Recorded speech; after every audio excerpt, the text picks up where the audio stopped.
News 18 ಡಿಜಿಟಲ್ಗೆ ಸ್ವಾಗತ. ನಾನು ಅರುಣ್ ಕುಮಾರ್ ಕದಂ. ರಾಜ್ಯ ಅಲ್ಲ, ಇಡೀ ದೇಶವೇ ಚಿತ್ತಾಪುರ್ನಲ್ಲಿ RSS ಪಥಸಂಚಲನದ ಸಾಕಷ್ಟು ವಿಚಾರಗಳೀಗ ಚರ್ಚೆಗೆ ಗ್ರಾಸವಾಗಿರುವಂಥದ್ದು.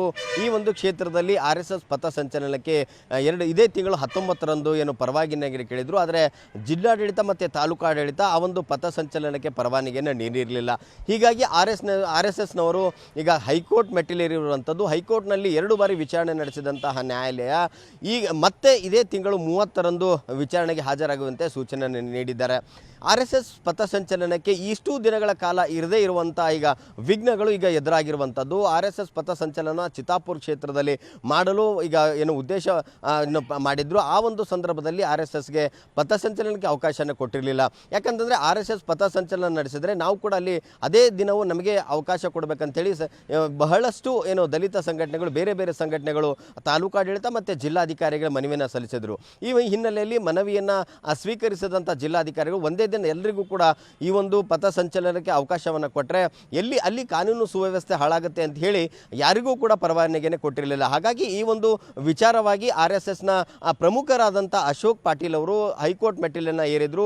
ಹೈಕೋರ್ಟ್ ಏನಂತಂದರೆ 19ರಂದು ವಿಚಾರಣೆ ನಡೆಸಿ ಇದೇ ತಿಂಗಳು 24ರಂದು ಮತ್ತೆ ವಿಚಾರಣೆಗೆ ಹಾಜರಾಗುವಂತೆ ಸೂಚನೆಯನ್ನು ನೀಡಿದರು. ಆ ಹಿನ್ನೆಲೆಯಲ್ಲಿ ಇದೇ 24ರಂದು ಮತ್ತೆ ವಿಚಾರಣೆಯನ್ನು ನಡೆಸಿದಂಥ ನ್ಯಾಯಾಲಯ ಇದಕ್ಕೆ ಏನಂತಂದರೆ ಮತ್ತೆ 28ರಂದು ಶಾಂತಿ ಸಭೆಯನ್ನು ನಡೆಸಿ 30ರಂದು ಮತ್ತೆ ವಿಚಾರಣೆಗೆ ಹಾಜರಾಗುವಂತೆ ಎರಡೂ ಜಿಲ್ಲಾಡಳಿತ ಮತ್ತು RSS ಪ್ರಮುಖರಿಗೂ ಕೂಡ ಹೇಳಿರುವಂಥದ್ದು.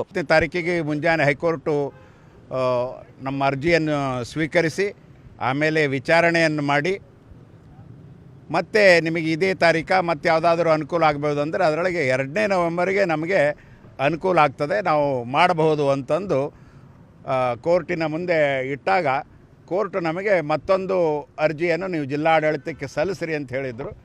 ಅವತ್ತು ಸಂಜೆ ಒಳಗಾಗಿಯೇ ನಾವು ನಮ್ಮ ಹೊಸ ಅರ್ಜಿ ಮತ್ತು ನಾವು ಅಲ್ಲಿ ಎಷ್ಟು ಜನ ಸೇರ್ತಾರೆ ಸ್ವಯಂ ಸೇವಕರು ಅನ್ನೋ ಸಂಖ್ಯೆ, ಮಾತಾಡೋರ ಹೆಸರು ಮತ್ತು ರೂಟು ಇವೆಲ್ಲವೂ ಕೂಡ ನಾವು ಜಿಲ್ಲಾಡಳಿತಕ್ಕೆ ಕೊಟ್ಟಿದ್ದೀವಿ. ಅದರ ಬಗ್ಗೆ 24ನೇ ತಾರೀಕು ಇಂದು ಹೈಕೋರ್ಟಿನಲ್ಲಿ ಅದರ ವಿಚಾರಣೆ ಇತ್ತು.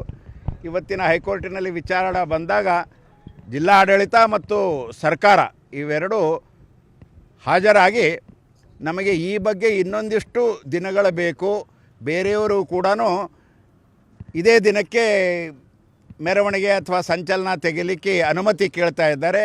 ಹೀಗಾಗಿ ನಾವು ಸ್ವಲ್ಪ ಗೊಂದಲದಲ್ಲಿದ್ದೀವಿ, ಇನ್ನೊಂದು ಸ್ವಲ್ಪ ದಿವಸ ಬೇಕು ಅಂತ ಹೇಳಿದ್ರು. ಯಾರ್ಯಾರು ತೆಗಿತಾ ಇದ್ದಾರೆ ಏನೇನು ಅಂದರೆ ಅವರ ಮನವಿ ಪತ್ರಗಳೇನು ಕೋರ್ಟಿಗೆ ಸಲ್ಲಿಸಿದ್ದಿಲ್ಲ. ಅದಕ್ಕಾಗಿ ನ್ಯಾಯಾಲಯವರು ನಿರ್ದೇಶನ ಮಾಡಿದ್ರು, ನೀವು ಎಲ್ಲರಿಗೂ ಇದ್ದರೆ ಒಂದು ಶಾಂತಿ ಸಭೆ ಅಂತ ತರೆದು ಅವರಿಗೆ ಕನ್ವಿನೆನ್ಸ್ ಮಾಡಿ ಆಮೇಲೆ ಅದಕ್ಕೇನು ಬರ್ತದೆ ಉತ್ತರ ನೀವು 30ನೇ ತಾರೀಕಿಗೆ ಸಲ್ಲಿಸಿ ಆಮೇಲೆ ಅವತ್ತು ನಿರ್ಣಯ ಕೊಡೋಣ ಅಂತ ಹೇಳಿದ್ದಾರೆ.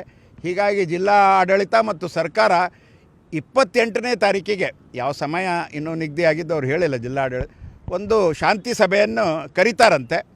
ಆ ಶಾಂತಿ ಸಭೆಯಲ್ಲಿ ಏನೇನು ಬಂತು ಅವರವರಿಗೆ ಅನಿಸಿದ್ದು ಅವರು ಬಹುಶಃ 30ನೇ ತಾರೀಕಿಗೆ ಮತ್ತೆ ಹೈಕೋರ್ಟ್ ಪೀಠದ ಮುಂದೆ ಹೇಳ್ತಾರೆ. ಅವತ್ತು ಹೈಕೋರ್ಟ್ ಪೀಠ ತನ್ನ ತೀರ್ಪು ಕೊಡ್ತದೆ. ಈ ಒಂದು ಹೈಕೋರ್ಟ್ ಪೀಠದ ಏಕಸದಸ್ಯ ಪೀಠದಲ್ಲಿ ನಡೆದಂಥ ವಿಚಾರಣೆ ಏನಂತಂದರೆ ಈ ಒಂದು ಸಂಘಟನೆ ಇದೇ ನವೆಂಬರ್ 2ರಂದು ಪಥಸಂಚಲನಕ್ಕೆ ಅವಕಾಶ ಕೊಡಬೇಕಂತೇಳಿ RSSನವರು ಮನವಿಯನ್ನು ಸಲ್ಲಿಸಿದರು. ಆ ಒಂದು ಸಂದರ್ಭದಲ್ಲಿ ಜಿಲ್ಲಾಧಿಕಾರಿಗೆ ಮನವಿ ಸಲ್ಲಿಸಿದಂಥ ಸಂದರ್ಭದಲ್ಲಿ ಮತ್ತೆ 7 ಸಂಘಟನೆಗಳು ಅದೇ ದಿನ ನಮಗೆ ಪಥಸಂಚಲನಕ್ಕೆ ಮತ್ತು ಶಾಂತಿಯ ನಡೆ ಮಾಡೋದಕ್ಕೆ ಮತ್ತು ರೈತ ಸಂಘಟನೆ ಕೂಡ ಅಲ್ಲಿ ಏನಂತಂದರೆ ನಮಗೆ ಬಾರ್ಕೋಲ್ ಚಳವಳಿ, ರೈತರಿಗೆ ಪರಿಹಾರನ ನೀಡಿಲ್ಲ, ಹಾಗಾಗಿ ನಮಗೆ ಬಾರ್ಕೋಲ್ ಚಳವಳಿಯನ್ನು ಅಲ್ಲಿ ಮಾಡ್ತೀವಿ, ಹಾಗಾಗಿ ನಮಗೆ ಅವಕಾಶ ಕೊಡಬೇಕಂತೇಳಿ ಮನವಿಯನ್ನು ಸಲ್ಲಿಸಿದರು. ಈ ಹಿನ್ನೆಲೆಯಲ್ಲಿ ಸರ್ಕಾರ ಪರ ವಕೀಲರು ನ್ಯಾಯಮೂರ್ತಿಗಳು ಹೇಳಿದೇನಂತಂದರೆ ನಮಗೆ ಇನ್ನೂ 2 ವಾರಗಳ ಕಾಲಾವಕಾಶನ ಕೊಡಬೇಕು. ಯಾಕಂತಂದರೆ ಎಲ್ರಿಗೂ ಕೂಡ ಕನ್ವಿನ್ಸನ್ನು ಮಾಡಿ ಯಾರಿಗೆ ಕನ್ವಿನೆಂಟ್ ಡೇಟ್ ಆಗುತ್ತೆ ಆ ಒಂದು ದಿನಾಂಕದಂದು ಅವರಿಗೆ ಪರವಾನಗಿಯನ್ನು ಕೊಡ್ತೀನಿ ಅಂತ ಹೇಳಿದರು.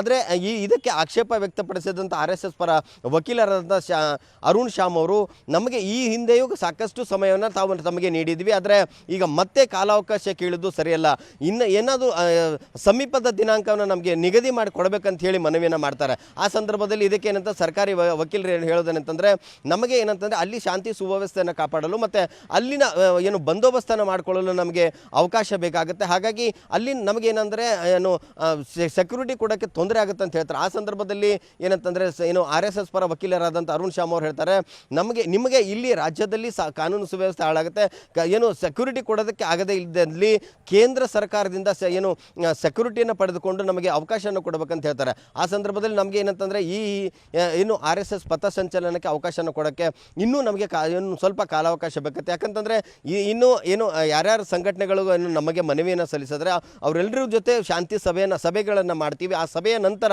ಒಂದು ದಿನಾಂಕವನ್ನು ನಿರ್ಧಾರ ಮಾಡ್ತೀವಿ ಅಂತಾರೆ. ಇದಕ್ಕೆ ಏನಂತಂದರೆ ಹೈಕೋರ್ಟ್ ನ್ಯಾಯಮೂರ್ತಿಗಳು ಹೇಳಿದಂದರೆ ಇದೇ ತಿಂಗಳು 28ರಂದು ಎಲ್ಲ ಎಷ್ಟು ಸಂಘಟನೆಗಳು ತಮಗೆ ಮನವಿಯನ್ನು ಸಲ್ಲಿಸಿದರೆ ಎಲ್ಲ ಮನವಿಗಳನ್ನು ಪರಿಶೀಲನೆಯನ್ನು ಮಾಡಿ 28ರಂದು ಎಲ್ಲರಿಗೂ ಕೂರಿಸಿ ಏನಂತಂದರೆ ಶಾಂತಿ ಸಭೆಯನ್ನು ಮಾಡಿ 30ನೇ ತಾರೀಕು ಮತ್ತೆ ವಿಚಾರಣೆಗೆ ಬರುವಂತೆ ಹೇಳಿದೆ, ಸೂಚನೆಯನ್ನು ನೀಡಿದ್ದಾರೆ. ಪ್ರಿಲಿಮಿನರಿ ರಿಪೋರ್ಟನ್ನು ಸಬ್ಮಿಟ್ ಮಾಡಿ, ಇವತ್ತು ಫೈನಲ್ ರಿಪೋರ್ಟನ್ನು ಸಬ್ಮಿಟ್ ಮಾಡಲಿಕ್ಕಿತ್ತು. ಆದರೆ ಅವರು ಪ್ರಿಲಿಮಿನರಿ ರಿಪೋರ್ಟನ್ನು ಸಬ್ಮಿಟ್ ಮಾಡಿ ಅವರು ಇನೆಬಿಲಿಟಿ ಅಂದ್ರೇನು ಡಿಸ್ಟ್ರಿಕ್ಟ್ ಅಡ್ಮಿನಿಸ್ಟ್ರೇಷನ್ದವ್ರದ್ದು ಅಲ್ಲಿ ಅವ್ರಿಗೆ ಪೂರ್ಣವಾಗಿ ಮಾಹಿತಿ ಸಿಕ್ಕಿಲ್ಲ, ಅದು ಇನ್ನು ಪೀಸ್ ಕಮಿಟಿ ಮಾಡಬೇಕು ಅದೇನೋ ಹೇಳಿದರು. ಬಹುಶಃ ಅದನ್ನು ನೋಡಿದರೆ ಅವರಿಗೆ ಡಿಸ್ಟ್ರಿಕ್ಟ್ ಅಡ್ಮಿನಿಸ್ಟ್ರೇಷನ್ ಅವರಿಗೆ ಅವರು ಈ ಎಲ್ಲ ಆರ್ಗನೈಸೇಷನ್ದವ್ರು ಮಾಡಿದರೆ ತೊಂದರೆಗಳಾಗ್ಬೋದು, ನಮಗೆ ಕಷ್ಟ ಆಗ್ತದೆ ಅಂತಂದರೆ ಅವ್ರು ಇನೇಬಿಲಿಟಿ ತೋರಿಸ್ಕೊಂಡಾಗ ಆಗಿದೆ. ಅದನ್ನು ಮತ್ತೆ ಏನಿಲ್ಲ ಅಂತಂದರೆ ಅವರು ಪೀಸ್ ಕಮಿಟಿ 28ನೇ ತಾರೀಕು ಮಾಡ್ತೀವಿ ಅಂತ ಹೇಳಿದ್ದಾರೆ. 28ನೇ ತಾರೀಕು ಮಾಡಲಿಕ್ಕೆ ಸೂಚಿಸಿದ್ದಾರೆ ಬೇಗನೆ. 28ನೇ ತಾರೀಕು ಪೀಸ್ ಕಮಿಟಿ ಮೀಟಿಂಗ್ ಆದಮೇಲೆ ಮತ್ತೆ ಪುನಃ 30ನೇ ತಾರೀಕು ಇಲ್ಲಿ ಫರ್ದರ್ ಹಿಯರಿಂಗ್ ಆಗುತ್ತೆ.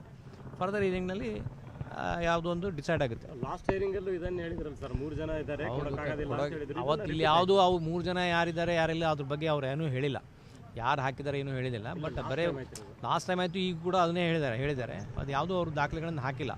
ಸೊ ಹಾಗಾಗಿ ನಮ್ಮ ಅಪ್ಲಿಕೇಶನ್ ಕೂಡ ಅವರೇನು ಇವತ್ತು ರಿಜೆಕ್ಟ್ ಮಾಡಿಲ್ಲ, ಅವನು ಪೆಂಡಿಂಗ್ ಇಟ್ಟಿದ್ದು ಅಂತ ಹೇಳಿದ್ದಾರೆ. ಅವ್ರು 2 ವಾರ ಕೇಳಿದ್ರು, 2 ವಾರ ಕೊಟ್ಟಿಲ್ಲ, ನ್ಯಾಯಾಲಯ ಕೊಟ್ಟಿಲ್ಲ. 28-30 ಮುಗಿಸ್ಕೋಬೇಕಲ್ಲ. 28 ಪೀಸ್ ಕಮಿಟಿ ಮೀಟಿಂಗ್ ಆಗಬೇಕು. ಸೊ 30ನೇ ತಾರೀಕು ಅದನ್ನು ಅವ್ರು ರಿಪೋರ್ಟ್ ಸಬ್ಮಿಟ್ ಮಾಡಬೇಕು. ಇಷ್ಟು ಇವತ್ತು ಆಗಿರೋದು. ಎಲ್ಲೋ ಒಂದು ಕಡೆ RSS ಪಥಸಂಚಲನಕ್ಕೆ ಸಾಕಷ್ಟು ವಿಘ್ನಗಳು ಎದುರಾಗಿರುವಂಥದ್ದು. ಹಲವು ಸಂಘಟನೆಗಳು ಈ ಒಂದು RSS ಪಥಸಂಚಲನಕ್ಕೆ ಅವಕಾಶನ ಕೊಡಬಾರ್ದು, ಅದು ಏನಂತಂದರೆ ಅದೇನು ತಾಲೂಕಾಡಳಿತ ಮತ್ತು ಜಿಲ್ಲಾಡಳಿತ ಹೇಳಿದಂಥ ದಾಖಲೆಗಳನ್ನು ನೀಡಿಲ್ಲ, ನಮ್ಮ ಹತ್ರ ಎಲ್ಲವೂ ದಾಖಲೆಗಳಿದ್ದಾವೆ, ಆ ಒಂದು ದಾಖಲೆ ಆಧಾರದ ಮೇಲೆ ನಮಗೆ ಅವಕಾಶ ಕೊಡಿ ಅಂತ ಮನವಿಯನ್ನು ಕೂಡ ಮಾಡಿಕೊಂಡಿರುವಂಥದ್ದು. ಈ ಒಂದು ಚಿತ್ತಾಪುರ ಏನು ತಾಲೂಕಿನಲ್ಲಿ ಏನು ಚಿತ್ತಾಪುರ ಪಟ್ಟಣದಲ್ಲಿ ಪಥಸಂಚಲನಕ್ಕೆ ಅವಕಾಶ ಕೋರಿ RSSನವರು ಮನವಿಯನ್ನು ಸಲ್ಲಿಸಿದ್ದಾರೆ.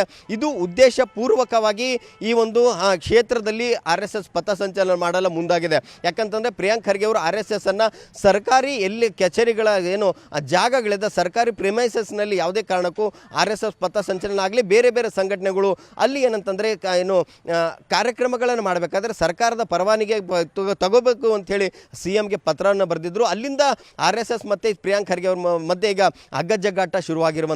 ಆ ಸಂದರ್ಭದಲ್ಲಿ ಏನಂತಂದರೆ ಇಲ್ಲಿ ಏನಂತಂದರೆ RSSನವರು ಪಥಸಂಚಲನ ಮಾಡುವಂಥ ಸಂದರ್ಭದಲ್ಲಿ ಏನು ಬಡಿಗೆಗಳನ್ನು ಲಾಠಿಗಳನ್ನು ಹಿಡ್ಕೊಂಡು ಹೋಗೋದ್ರಿಂದ ಅಲ್ಲಿ ಒಂದು ರೀತಿಯ ಭಯದ ವಾತಾವರಣ ನಿರ್ಮಾಣವಾಗುತ್ತೆ. ಅಲ್ಲಿ ಯಾವುದೇ ಕಾರಣಕ್ಕೂ ಜನರನ್ನು ಅಲ್ಲಿ ಏನಂತಂದರೆ ಭಯದ ವಾತಾವರಣ ಏನು ಉಂಟಾಗುತ್ತೆ. ಹಾಗಾಗಿ ಅಲ್ಲಿ ಪರ್ಮಿಷನನ್ನು ಕೊಡಬಾರ್ದು ಅಂತೇಳಿ ಏನು ಹಲವು ಸಂಘಟನೆಗಳು ಜಿಲ್ಲಾಧಿಕಾರಿಗೆ ಮನವಿಯನ್ನು ಸಲ್ಲಿಸ್ತಾರೆ.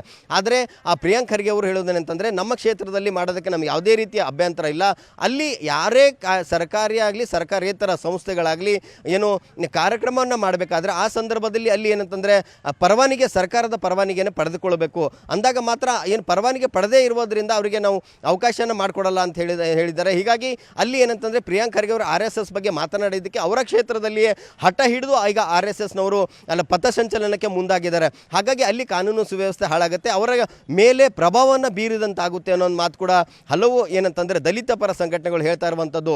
ಇಲ್ಲಿ ಏನಂತಂದರೆ ಈಗ RSS ಪಥಸಂಚಲನಕ್ಕೆ ಈಗ ಹೈಕೋರ್ಟ್ ಅಂಗಳ ಏನು ದಿನಾಂಕ ಮತ್ತು ಅವರಿಗೆ ಪರವಾನಿಗೆ ಕೊಡೋದೀಗ ಹೈಕೋರ್ಟ್ ಅಂಗಳದಲ್ಲಿ ಇರುವುದರಿಂದ ಹೈಕೋರ್ಟ್ ಪೀಠ ಯಾರಿಗೆ ಪರವಾನಿಗೆ ಕೊಡುತ್ತೆ RSSನವರಿಗೆ ಇದೇ ತಿಂಗಳು ಏನು ನವೆಂಬರ್ ಇದೇ ತಿಂಗಳು 30ರಂದು ವಿಚಾರಣೆಗೆ ಬರ್ತಾರೆ. 30ರಂದು ವಿಚಾರಣೆಯನ್ನು ನಡೆಸಿ ನ್ಯಾಯಾಲಯದಲ್ಲಿ ಎಲ್ಲಿ RSSನವರಿಗೆ ಪಥಸಂಚಲನಕ್ಕೆ ಅವಕಾಶ ಕೊಡುತ್ತೋ ಇಲ್ವೋ ಅನ್ನೋದೀಗ ಏನು ಈಗ ಯಕ್ಷ ಪ್ರಶ್ನೆಗೆ ಕಾಡ್ತಾ ಇರುವಂಥದ್ದು ಎಲ್ಲವೂ ಕೂಡ ದಾಖಲೆಯನ್ನು ಕೊಟ್ಟಿದ್ದೀವಿ. ಏನಂತಂದರೆ ನಮಗೆ 2ನೇ ತಾರೀಕು ನಿಮಗೆ ಕನ್ವಿನಿಯೆಂಟ್ ಆದ ದಿನಾಂಕ ಹೇಳಂತಂದಾಗ ನ್ಯಾಯಾಲಯ ಕೇಳಿದಾಗ ನಾವು 2ನೇ ತಾರೀಕು ಅಂತ ಹೇಳಿದ್ವಿ. ಹಾಗಾಗಿ ನಮಗೆ ಅವಕಾಶನ ಕೊಡಬೇಕಂತ ಹೇಳ್ತಾರೆ. ಇನ್ನೂ ಏನಂತಂದರೆ ಕಾಲಾವಕಾಶನ ಕೊಟ್ಟರೆ ನಾವು ಯಾವಾಗ ದಿನಾಂಕಕ್ಕೆ ಹೇಳ್ತೀವಿ ಆವಾಗ ಮತ್ತೆ 10 ಸಂಘಟನೆಗಳು ಬೇರೆ ಬೇರೆ ಸಂಘಟನೆಗಳು ಮತ್ತೆ ಬಂದು ಅದೇ ದಿನಾಂಕವನ್ನು ಕೇಳ್ತಾರೆ. ಹೀಗಾಗಿ ಇದು ಏನಂತಂದರೆ ನಮಗೆ ಉದ್ದೇಶಪೂರ್ವಕವಾಗಿ ಈ ಒಂದು ಪಥಸಂಚಲನ ತಡೆಯುವ ನಿಟ್ಟಿನಲ್ಲಿ ಈ ರೀತಿ ಆಗ್ತಾ ಇದೆ ಅಂತ ಈಗ RSS ಪರ ವಕೀಲರು ವಾದವನ್ನು ಮಂಡಿಸ್ತಾರೆ. ಈ ವಾದವನ್ನು ಆಲಿಸಿದಂಥ ನ್ಯಾಯಾಲಯ 30ರಂದು ಮತ್ತೆ ವಿಚಾರಣೆ ಇಟ್ಟಿರುವಂಥದ್ದು. ಎಲ್ಲೋ ಒಂದು ಕಡೆ ನ್ಯಾಯಾಲಯ ಈ ಬಾರಿ RSSಗೆ ಪಥಸಂಚಲನಕ್ಕೆ ಅವಕಾಶ ಕೊಡುತ್ತೋ ಅನ್ನೋದೀಗ ಪ್ರಶ್ನೆಯಾಗಿ ಕಾಡಿರುವಂಥದ್ದು. ಎಲ್ಲವನ್ನೂ ಕೂಡ ಈಗ ಹೈಕೋರ್ಟ್ನತ್ತ ಎಲ್ಲರ ಚಿತ್ತ ನಟ್ಟಿರುವಂಥದ್ದು. 30ನೇ ತಾರೀಕು ಮತ್ತೆ ವಿಚಾರಣೆ ಅದು 2ನೇ ತಾರೀಕು ಅವಕಾಶ ಕೊಡುತ್ತಾ ಅನ್ನೋದೀಗ ಹಲವು ಜನರಿಗೆ ಈಗ ಅವರಿಗೆ ಏನಂತಂದರೆ ಸಾಕಷ್ಟು ಜನ ಈ ಒಂದು 2ನೇ ತಾರೀಕು ಅವಕಾಶ ಸಿಗುತ್ತೆ ಅನ್ನೋ ಒಂದು ಆಸೆಯಲ್ಲಿದ್ದಾರೆ. ಹಾಗಾಗಿ ಆಸೆ ಅವರಿಗೆ ಅವಕಾಶ ಸಿಗುತ್ತೋ ಅಥವಾ ಇಲ್ಲವೋ ಅನ್ನೋದೀಗ ಹೈಕೋರ್ಟ್ನಲ್ಲಿ ವಿಚಾರಣೆ ಆದ ಬಳಿಕವೇ ಇದರ ಬಗ್ಗೆ ನಿರ್ಧಾರವಾಗಲಿದೆ. ಕ್ಯಾಮ್ರಾ ಪರ್ಸನ್ ಸಂಜು ತಳವಾರ್ ಜೊತೆ ಅರುಣ್ ಕದಂ, ನ್ಯೂಸ್ 18 ಕಲಬುರಗಿ. ನಿರ್ಭೀತ, ನಿಷ್ಪಕ್ಷಪಾತ, ವಿಶ್ವಾಸಾರ್ಹ ಸುದ್ದಿಗಳಿಗೆ ಮತ್ತೊಂದು ಹೆಸರಾಗಿರುವ ನ್ಯೂಸ್ 18 ಕನ್ನಡ ಈಗ ಆಪ್ನಲ್ಲೂ ಲಭ್ಯವಿದೆ. ದಯವಿಟ್ಟು ಇಲ್ಲಿರುವ QR ಕೋಡ್ ಸ್ಕ್ಯಾನ್ ಮಾಡಿಕೊಂಡು ಆಪ್ ಡೌನ್ಲೋಡ್ ಮಾಡೋದಕ್ಕೆ ಮರಿಬೇಡಿ. ನಿಮ್ಮ ಬೆಂಬಲ ಹೀಗೆ ಸದಾ ನಮ್ಮೊಂದಿಗಿರಲಿ. ಧನ್ಯವಾದ.